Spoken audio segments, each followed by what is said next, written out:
voudrais insister sur 3 éléments. Le premier, c'est d'abord l'importance de ce texte, l'importance de la reconnaissance d'abord que nous devons aux harkis à leur dévouement, à leur courage et à leur sacrifice.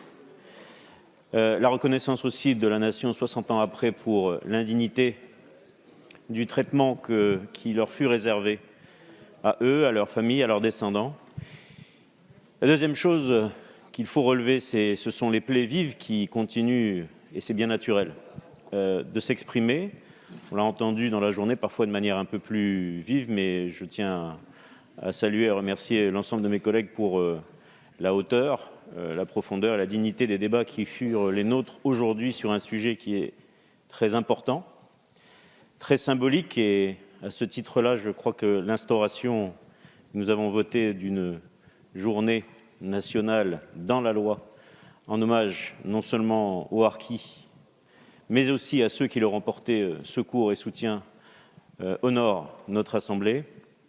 Il reste bien sûr des sujets. Nous aurions aimé, au titre du groupe UDI indépendant, voir la reconnaissance de la décision indigne que la France prit de ne pas rapatrier certains harkis, de les laisser sur place.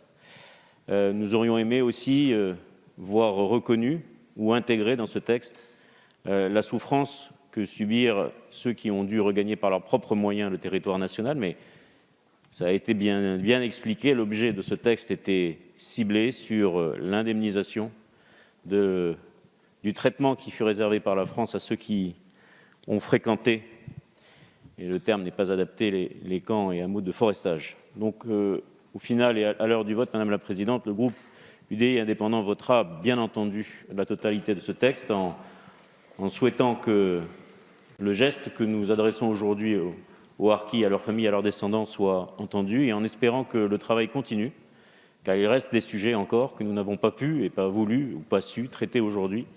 C'est bien le moins que nous devions à ces personnes et à leurs familles.